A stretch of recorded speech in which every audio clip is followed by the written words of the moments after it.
Bugungi obzorimizda Segway Ninebot Max G3. Ushbu samokat sizlar ko'chada rentdan haydaydigan samokatlardan ancha muncha kuchli. Yana bu samokatimizga qo'shimcha upgrade'lar qilganmiz. Video davomida qanaqa upgrade'lar bo'lganligini ko'rsanglar bo'ladi. Ushbu samokatimizni korobkasidan chiqarib bo'ldik. Hozir komplektida nimalar borligi bilan tanishamiz.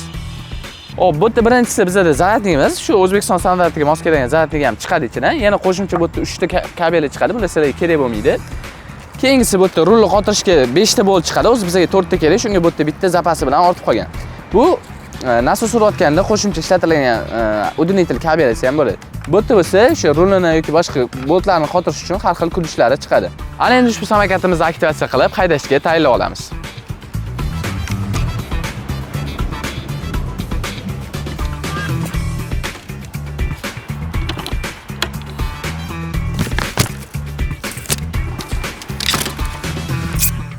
Ana endi ushbu samokatimizni aktivatsiya qiladigan bo'lsak, birinchi bo'lib yoqamiz va bizga buni aktivatsiya qilish uchun programmasi kerak bo'ladi. Play Marketdan Segway Mobility'ni topasizlar. Agar naqd 3 minutlik zerikarli aktivatsiya videosini ko'rishni xohlamaysiz, ekranning o'ng tarafiga 2 marta bosib o'tkazib yuborsangiz ham bo'ladi.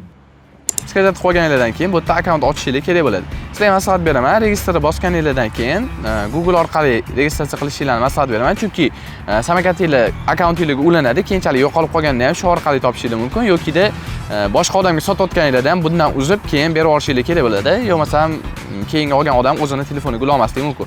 Shuning uchun akkauntingizning kodini esdan chiqarib yo'qotib qo'ymaslik uchun Google akkaunt bilan ochsanglar va Google akkauntda ham ishonchli kodlarni saqlashingiz kerak bo'ladi. Registratsiya qilganimizdan keyin sizlar region tanlashni so'raydi. Bu yerda O'zbekiston tanlaysizlar. Keyin telefon nomeringlarni ham bu yerda biriktirib qo'ysanglar bo'ladi, yokida emailni o'z bilan tasdiqlab olsanglar ham bo'ladi. Emaildan kelgan kodni oldik, endi bu yerga qo'yib tasdiqlab olsak bo'ldi. Endi bu yerga sizlar o'zingizlar kod qo'yasizlar. Buni ham o'sha bu ishonchli joyda saqlashingizga maslahat beraman, chunki ertaga agar bu narsa bo'lib akkauntingiz yo'qoladigan bo'lsa, samokatingiz ham qulflanib qolib ketishi mumkin. Bizda programmaga kirib oldi. Endi bu yerdan Search My Device bosib turib, buni ulab olamiz. Bluetooth orqali topishni bosamiz. Buni yoqqanimizdan keyin o'zi avtomatik topadi buni. Ruxsatlarni berib qo'yamiz. Mana o'zi sraz chiqdi, elektrik skuter Max G3 chiqdi.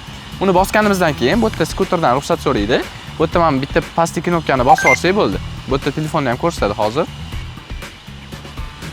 Mana pastki knopkani bitta bosib olishimizdan so'rayapti. Mana bu telefonimizga ulandi. Endi agar kimdir o'g'irlab ketadigan bo'lsa ham, baribir siz akkauntdan qulflab qo'ygan bo'lsangiz, u hech qanaqasi haydab keta olmaydi. Endi nimalardir qilib, zapchas qilib sota olmasa agar, endi unaqasi kamdan kam bo'ladi. Xullas, sotayotganingizda shu esingizdan chiqmasa, aynan bu yerdan akkauntga kirib turib, skuterni chiqarib tashlab, keyin sotinglar, keyingi odamga ulab beringlar. Iloji bo'lsa joyida, bo'lmasam ertaga sizga ham ulagan muammo bo'lishi mumkin. Bu yerda endi o'zining har xil qoidalarini, ya'ni xavfsizlik bir nimalarni ko'rsatadi. Bularni testdan o'tkazib olamiz. Mana, bizning samokatimiz chiqdi. Bu yerda hozir 80 km yuradi, bitta zaryadga deyapti. Lekin o'zi bosib haydaydigan bo'lsanglar, unaqa ko'p ketmaydi. Bu yerdan o'chirib yoqsanglar bo'ladi. Xohlasanglar bu yoqdan, xohlasanglar bu yoqdan o'chirib yoqsanglar bo'ladi. Va mana bu yerda taxometrmi, shularni ko'rib tursanglar ham bo'ladi. Zaryadkasi qancha qolgan, ustiga bitta bosganingizda sizlarda общий пробегini, ya'ni umumiy masofa qancha yurganini ko'rsatadi. Bu hech qanaqa o'zgartirilmaydi yoki orqa qaytarilmaydi. Umumiy sotayotganingizda ham mashinaga qarab turib, qancha yurganini ko'rsatib sotsanglar bo'ladi. Ana endi ushbu samokatimizning xarakteristikalari keladigan bo'lsa, ushbu samokatimizda naqd 2000 vattli motor va bu motor bilan 45 km/soat tezligigacha chiqa oladi. Bu ko'chadagi samokatlar bilan solishtiradigan bo'lsak, ularda 700 vatt motor va 20 km/soat tezligiga chiqadi. Bu taxminan 2-2,5 barobar tezroq degani. Bu samokatimizni maksimal og'irlik ko'tarishi 130 kg gacha deyilgan, lekin qanchalik og'ir odam chiqadigan bo'lsa, buni yurish masofasi ham shunchalik kamayadi. Agar siz yengilroq vesda bo'ladigan bo'lsangiz, ko'proq masofa yurib beradi. Xo'sh, bitta zaryadkada qancha yurib beradi bu matoxin deydigan bo'lsanglar, naqd 80 km yurib beradi deyilgan, lekin u eko rejimda faqat tekis yo'lga 15 km/soat tezlikda haydaydigan bo'lsanglar. Agar sizlar 45 km/soatda maksimalniy tezligida sport rejimda haydaydigan bo'lsanglar, taxminan 30-35 km/ga yetadi. Ana endi qiziq joyi keladigan bo'lsak, bu upgrade qilingan versiyadan bunga flagman seriyadagi Segway GT3 akkumulyatori qo'yilgan. Ya'ni xuddi Gentra'ga Malibu'ni akkumulyatori yo'q, xullas shundaylar 1,5 barobar kuchaytirilgan varianti. Bu bilan eko rejimda 120 km/gacha, agar bosib haydaydigan bo'lsanglar 50 km/ga bemalol yurib beradi. Ha aytgancha, o'sha Malibu'ni, ya'ni flagman seriyadagi Segway GT3 anzorini ko'rmoqchi bo'lsanglar, pastdan donat qilinglar, pul yig'amiz, sotib olamiz, chunki u juda ham qimmat turadi.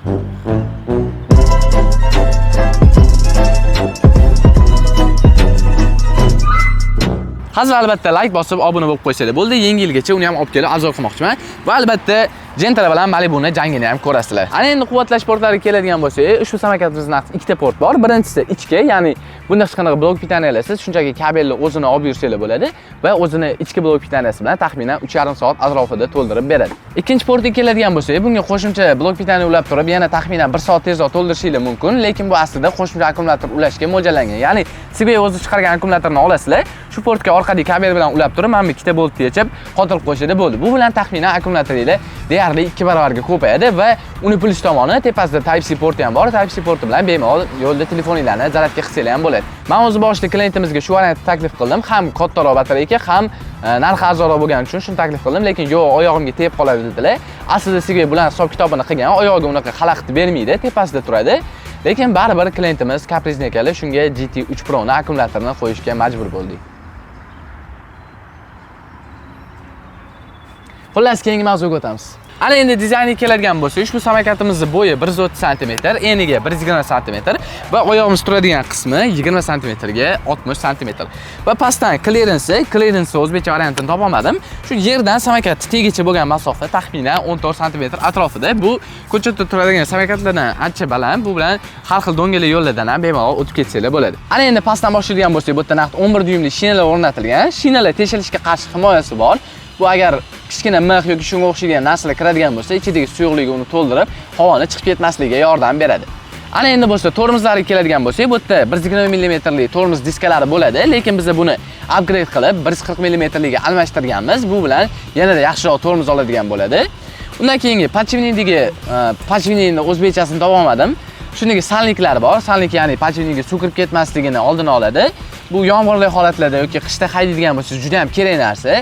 Agar u bo'lmaydigan bo'lsa, pachviniga suv kirib ketib, yurganingizda har xil shig'illab ovozlar chiqadi. Agar juda ham o'tkazib oladigan bo'lsangiz, motoringlar kuyishiga ham olib kelishi mumkin. Salniklar shunga suv kirib ketmasligini ta'minlaydi. Bunda o'zi oldi tarafida bo'ladi, lekin orqa tarafida zavodchko yo'q. Lekin biz uni olishdan oldin unisini ham qo'ydirdik. Xullas, hamma narsasini upgrade qilib, buni to'liq qishga tayyorladik. Xo'sh, ana endi rul qismiga keladigan bo'lsak, bunda eskilarga qaraganda kattaroq rul joylashtirilgan va bu yerda 4 talik knopkasi bor. Pastki knopkasi samolyotni o'zini yoqib o'chirish uchun, yoqib o'tirgan paytda bo'lsa, svetini o'chirib yoqish uchun kerak bo'ladi. Tepadagi knopkasi bo'lsa, bu rejimlarni almashtirishga, bu yerda Eco, Drive, Sport va Walk mod bor. Walk modda 5 km/s tezlikda yuradi. Bu taxminan o'zingiz peshkom yurganingiz bilan bir xil. Bu yoningizda olib yurishingiz uchun kerak. Qattiq bosib olganingizda ham tez ketib qolmaydi. Ikkinchisi Eco rejimi. Eco rejimda 15 km/s gacha yuradi. Drive rejimida 25 km/s gacha va Sport rejimida maksimal 45 km/s gacha. Va bu yerda 5-knopkasi ham bor. Bu customli. Bunga xohlagan knopkangizni qo'yib qo'ysangiz bo'ladi. Men bunga hozir Boost mod qo'yib qo'yganman. Agar buni 3 sekund bosib turib Boost mod yoqadigan bo'lsangiz, bu maksimal tezligida qo'zg'aladi. Endi bu bilan bilmadim kimga kerak. Agar drag race qilmoqchi bo'lsangiz, ishlatishingiz mumkin. Va keyingisi bu yerda pedal uchun qo'ng'irog'i bor. Qo'ng'irog'ining ovozi yaxshigina baland. Buni mashinada ishlatsangiz ham menimcha yaxshigina eshitiladi. O'ng tarafga keladigan bo'lsa, bu yoqda gaz pedali. Bunda gaz pedali gibridni qilingan, ya'ni xohlasanglar bosh barmoq bilan bosiladigan samolyotlarnikidagi, xohlasanglar motorlardagi qo'linglar bilan ham bossanglar bo'ladi. Tormozlarga keladigan bo'lsa, bu yerda ikkita tormoz, ya'ni orqa oldi tormozli disklar bilan jihozlangan. Eskilarda faqat oldi tormoz bo'lardi, orqa taraf bo'lsa generator orqali regenerativ tormoz olardi. Va yon tarafida ikkita power ringlar joylashtirilgan. Xohlasanglar o'ngga, xohlasanglar chapga, xohlasanglar bosib turib avarenkani ham yoqsanglar bo'ladi. Bu oldi tarafida ham, orqa tarafida ham chiroq bor. Bu orqaga ham, oldiga ham ko'rinadi. Agar qo'linglarni uzoqroqdan ushlab olib, qo'linglar bilan yopib qo'ymasanglar. Ana endi eng asosiy qismi, ya'ni displeyga to'xtaladigan bo'lsak, bu oldingi versiyalarga o'xshab kalkulyator tablo emas, to'liq displey bilan jihozlangan. Bu yerda rejimlarni almashtirsanglar, qanaqa tezlikda ketayotganinglarni ko'rsanglar bo'ladi yoki zaryadkalar qancha qolgan va necha kilometrga yetishini ham ko'rsanglar bo'ladi. Va eng asosiysi, bu yerda navigatorni ham yoqib qo'yishinglar bo'ladi. Bunga o'zini Sigway programmasi kerak bo'ladi. Hozir sizlar bilan o'sha programmani to'liq o'rganib chiqamiz. Xo'p, programmasiga keladigan bo'lsak, o'zi boya boshida ko'rsatib berdim. Ustiga bir marta bosib turib, buni общий пробегini ko'rsanglar bo'ladi va hozirgi temperaturasini ko'rsanglar bo'ladi. Bu yozda juda ham qizib ketgan paytida shunga ham qarab turishinglarni maslahat beraman. O'zi ogohlantirish ham beradi. Salqin joylarda saqlashinglarni maslahat beraman yozda issiq paytda. Xo'p, birinchisi bu yerda dashboard, ya'ni o'sha speedometer, taxometr shularni ko'rsatadigan anaqasi. Bu sizlarga ko'p kerak bo'lmaydi. Agar telefonni qo'yib qo'ygan paytingizda kirib ko'rib turaman desanglar, buni ham qo'shinglar bo'ladi, lekin sizlarga displey o'zi yetarli bo'ladi. Keyingisi bu o'chirib yoqish tugmachasi. Samolyotni o'zidan yoqsanglar ham bo'ladi, bu yoqdan yoqsanglar ham bo'ladi. Keyingisi bu yerda nastroykasi keyinroq qilamiz. Bu yerda navigator, boya aytganimdek navigator kirib turib, bu yerdan kerakli joyi belgilab, navigatsiyani yoqadigan bo'lsangiz, bu yoqda o'ngga burilish, chapga burilish o'shalarni aytib ketadi. To'liq kartani ko'rsatmaydi, to'g'ri, lekin necha metrdan keyin qayerga burilishingiz kerakligini ko'rsatib ketadi. Keyingisi bu yerda quflash rejimi. Buni yoqqaningizdan keyin xohlasanglar knopkalarni kombinatsiyasi orqali ochsanglar ham bo'ladi yoki sonlar bilan kod qo'ysanglar ham bo'ladi. Buni yoqib kod qo'yganingizdan keyin bu yerda yana bitta airlock funksiyasi bor. Ya'ni telefoningiz lokatsiyasi yoqib bo'lganda, yaqin kelganingizda o'zi avtomatik ochadi. Ya'ni buni kodini terib o'tirmaysiz, telefoningizdan ham ochib o'tirmaysiz. Telefon yoningizda turgan bo'lsa bo'ldi. Yaqin kelganingizda o'zi avtomatik Bluetooth orqali buni samokatni qulfdan ochib beradi. Keyingisi bu yerda zaryadlash vaqtini belgilab qo'yishinglar bo'ladi. Endi bu unchalik kerak ham bo'lmaydi. Shunchaki zaryadga qo'yishinglar yetarli. Nastroykalarga kiradigan bo'lsak, birinchisi boyi ko'rsatgan locking function bu yerda ham bor. Keyingisi bu signalizatsiyasini belgilasanglar bo'ladi. Agar yoqib qo'ysanglar, kimdir tegadigan bo'lsa, sizlarga telefoningizga ham SMS keladi va o'zida ham ovoz eshitiladi. Keyingisi bu yerda auto power off, ya'ni yurmayotgan paytingizda prosta yoqib o'tirgan bo'lsa 5 minutdan keyin o'chib qoladi. Uni katta raziyasi bermaydi. Shuning uchun bunga tegmasanglar ham bo'ladi. Keyingisi bu traction control. Bu hozir kuz mavsum kelayotgani uchun bu juda ham foydali funksiya. Ya'ni bu qo'zg'alayotgan paytingizda balon joyida turib bukzat qilmasligi uchun balon sekin aylanib sizga qo'zg'alishingizga yordam beradi. Turgan joyida sirpanib ketavermaydi. Keyingisi bu tepalikka chiqayotganda yoqiladigan funksiya. Ya'ni tepalikka chiqib ketayotgan paytingizda shu knopkani bitta bosib qo'yadigan bo'lsangiz, samokat orqaga yurib ketmaydi. Ya'ni xuddi ruchnoy tormozga o'xshaydi. Buni yoqib qo'yganingizdan keyin samokat avtomatik tormoz oladi. Qo'lda tormozni bosib turishingiz shart emas. Ushbu samokatimizda boya aytganimdek, tepalikdan tushib ketmaslik uchun qulflab qo'yilgan rejim bor. Bu uchun tormozni 3 sekund bosib tursanglar, o'zi hold modga o'tadi. Shundan keyin samokatni qo'yib olsanglar, tepalikdan tushib ketmaydi. Faqat samokatda emas, o'zi ustiga o'zingiz chiqib olsanglar ham bemalol ochlarni ham ko'tarib ushlab turadi. Faqat yonga dumalab tushsanglar bo'ldi. Buni faqat qo'yaverayotganda ehtiyot bo'linglar, chunki bitta o'chiradigan bo'lsangiz, birdaniga orqaga tushib ketadi. Shuning uchun tormozlarni qattiq bosib olib, keyin sekin qo'yib olib orqaga tushsanglar bo'ladi. Xo'p, keyingisi bu bosh menyuda turgan funksiyalarni joyini almashtirish, o'zingizga kustomizatsiya qilsangiz bo'ladi. Undan keyingisi bu yerda speed modlarni o'chirib qo'ysangiz bo'ladi. Masalan, siz peshkom rejimi kerak emas bo'lsa, buni o'chirib qo'ysangiz bo'ladi yoki drive mod kerak emas bo'lsa, buni o'chirib qo'ysangiz bo'ladi. Har doim eco yoqib turadi baribir.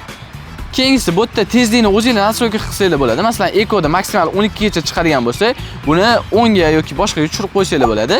Drive modda ham shunaqa. Bu yerda default 20 turibdi. Buni ham 15 yoki 18 qilib o'zgartirsanglar bo'ladi va eng asosiysi bu yerda sport modda 25 turgan bo'ladi. Shuni 45 ga ko'tarib qo'yishinglar kerak bo'ladi. Keyin bu qo'zg'alish tezligi, buni xohlasanglar eng pastga qo'yib qo'yasizlar. Shunda gazni bosganingizda birdaniga qo'zg'alib ketmaydi. Sekin qo'zg'alib, lekin o'sha maksimal skorsiga chiqadi. Yoki o'rtacha yoki maksimum qilsanglar bo'ladi. Maksimum qilsanglar sal yangi o'rganayotgan odamlarga bu sal xavfliroq bo'lishi mumkin.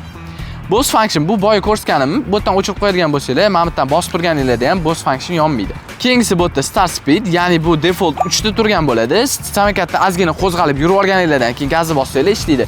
Buni xohlasanglar 5 qilib qo'ysanglar bo'ladi. Bu bilan ancha qo'zg'alganingizdan keyin yurishni boshlaydi. Yokida 0 qilib qo'ysanglar bo'ladi. Bu bilan shu joyga ustiga chiqib turib bitta gazni bossanglar, turgan joyidan yurib ketadi. Mana hozir bossam ham joyidan yurib ketishi mumkin. Keyingisi energy recovering. Bu gazni qo'yib olgan paytingizda o'zi rekuperatsiya qilib, zaryadkani qayta to'ldiradi va tormoz oladi. Har safar tormozni olib bekorga energiyani ketkazmasligingiz uchun buni o'rtachaga yoki standartga qo'yib qo'ysanglar bo'ladi. Shunda gazdan qo'lingizdan olishinglar bilan o'zi samokat sekinlashadi. Har safar tormozni bosib o'tirmaysizlar. Bu batareyalarga foyda, chunki har safar sekinlashganda generator ishlab zaryadkalarni yana qayta to'ldiradi. Keyingisi sound effect. Bu rejimlarni almashtirganda chiqargan ovozi yokida power out'ga yoqqanda chiqargan ovozini baland pastligini o'zgartirsa bo'ladi yokida u ovozlarni o'chirib qo'ysa bo'ladi va bu yerdan o'rniga o'zingizlar xohlagan ovozlarni qo'yib qo'ysanglar ham bo'ladi. Keyingisi bu yerda custom knopkasi. Buni xohlasanglar avarenkani, xohlasanglar boost modda, xohlasanglar o'zingizlar xohlagan sound effektlarni qo'yib qo'ysanglar bo'ladi. Menda hozir bu boost modda turibdi. Keyingisi bizda lighting effect. Bundan tormozni bosganingizda qizil chiroq shunchaki yonsinmi yoki yonib o'chsinmi, shuni o'zgartirsanglar bo'ladi yoki faralarni ham avto yoqib o'chishini o'chirib yoqib qo'ysanglar bo'ladi. Keyingisi bu yerda zaryadka olishini soatini belgilab qo'ysanglar bo'ladi. Masalan, aynan soat kechki 12 dan ertalabki 8 gacha zaryadka olishini belgilab qo'ysanglar bo'ladi. Bu deyarli kerak emas funksiya va charging limiti ham bor. Xohlasanglar buni 80% ga yoki 90% ga qo'yib qo'ysanglar bo'ladi. Batareyalarni ko'proq ishlashiga xizmat qiladi, lekin bu juda ham katta raziyasi bermaydi. Shuning uchun 100% da turgani yaxshi, ko'proq masofa yurishingiz uchun. Keyingisi power of after folding, ya'ni samokat yig'gan paytingizda samokat o'zi avtomatik o'chadi. Keyingisi bu yerda dashboard setting. Bu displeyi nastroykalari bor. Endi buni o'zingizlar sekin bitta titib o'rganib chiqsanglar bo'ladi. Hozir tushuntirsam bunga ko'p vaqt ketadi. Keyingisi bu yerda tezliginglarni km/soatda yoki metr/sekundda ko'rsatishini belgilasanglar bo'ladi. Bu yerda default o'zi km/soatda turadi. Bizning regionimizda shunaqa bo'lgani uchun bunga tegmasanglar ham bo'ladi. Keyingisi bu samokatda regionni ko'rsatadi. Agar bunda Yevropa regioni bo'lib qolgan bo'lsa, sizlarda 25 km/soatdan oshmaydi. Shuning uchun buni yo O'zbekiston yoki Rossiya qilib qo'ysanglar, maksimal skorostga chiqa olasizlar. Undan keyingisi bu samokatning infolari. Bunga hozir kirmayman, chunki hamma samokatda o'zining infosi bo'ladi. Keyingisi bu sleep mode. Buni yoqqaninglardan keyin samokatingiz to'liq o'chadi, o'zidan o'zi yonib ketmaydi. Buni qaytib samokatni yoqish uchun albatta tokka ulab keyin yoqishingiz kerak bo'ladi. Shuning uchun ko'chada bo'lgan paytingizda buni ishlatishinglar maslahat bermayman. Ko'chada o'chib qolib ketishinglar mumkin. Undan keyin samokatni akkauntdan uzish, sotishdan oldin akkauntdan uzib, keyingi odamga albatta ulab, keyin berib olinglar, chunki bu sizlarga ham, ularga ham muammo bo'lishi mumkin. Buni boya aytib o'tdim. Bori shu, yana programmani olganinglardan keyin o'rganib chiqasizlar. Keyin bu akkauntda yana sizlarning olib yurgan probeginglar yig'ilib boriladi. Bu bo'yicha agar ofitsialniy do'kondan nimadir oladigan bo'lsangiz, sizlarga bonuslar beradi. Bular unchalik kerak emas bo'lgan funksiyalar. Yana olganinglardan keyin to'liq o'rganib chiqsanglar bo'ladi. Ana endi test drive boshlashimizdan oldin sizlarga amortizator haqida gapirib berishim kerak. Bu yerda oldida gidrolitskiy vilkali amortizatorlar joylashtirilgan va orqa tarafida sozlanadigan prujinali amortizatorlar joylashtirilgan. Bu bilan sizlar o'zingizlarning versiyalarga, o'zingizlarning yo'linglarga va o'zingizlarning tabiiylarga qarab bemalol sozlab olsanglar bo'ladi. Ana endi haqiqiy test drive boshlaymiz.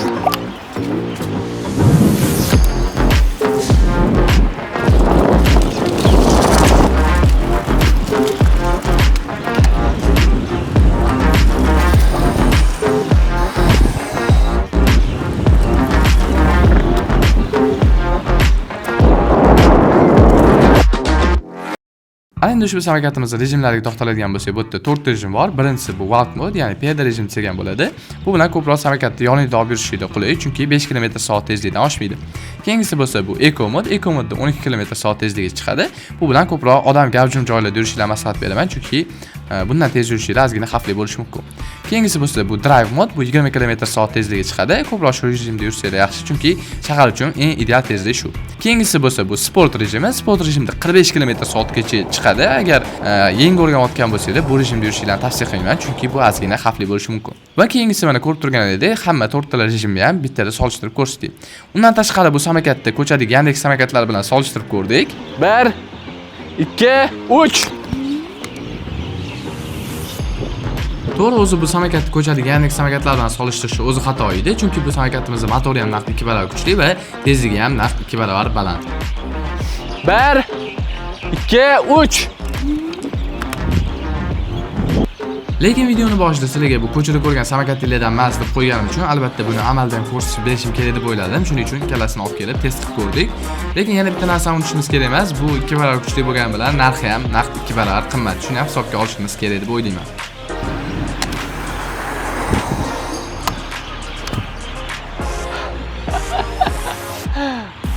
Bir, 2, 3 ketdi.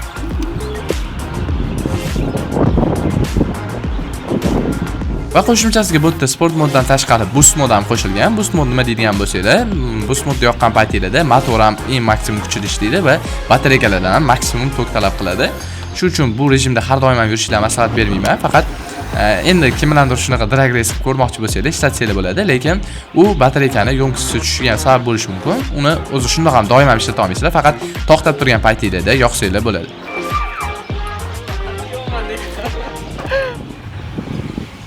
Ko'rib turganingizdek, samokatni qo'ldan kelgancha obzor qilishga harakat qildim. Agar sizlarga ham shunga o'xshagan samokatlar kerak bo'lsa, bemalol murojaat qilsanglar bo'ladi. Aynan bu model emas, boshqa xohlagan modellarni topib olib kelib berishimiz mumkin. Aytgancha, Yangi yilga yaqin GT3 ham obzori chiqadi va albatta bu bilan solishtirib ko'ramiz. Shuning uchun like bosib, obuna bo'lib qo'yishni unutmanglar. Bu videoni o'zi Yangi yildan ancha oldin syomka qilgan edik, lekin montajda cho'zilib ketgani uchun Yangi yilga yaqin chiqyapti. Nariga aytgan GT3 bo'lsa, obzori Yangi yildan keyinga qoldi, chunki uni ham ustiga topshirib qo'shimcha upgrade'lar qildirayotgan edim. O'sha ozgina cho'zilib ketgani uchun taxminan bizga yanvarda yetib kelar ekan. Undan keyin albatta uni ham G3 bilan solishtirib ko'rib, unga ham albatta obzor olamiz.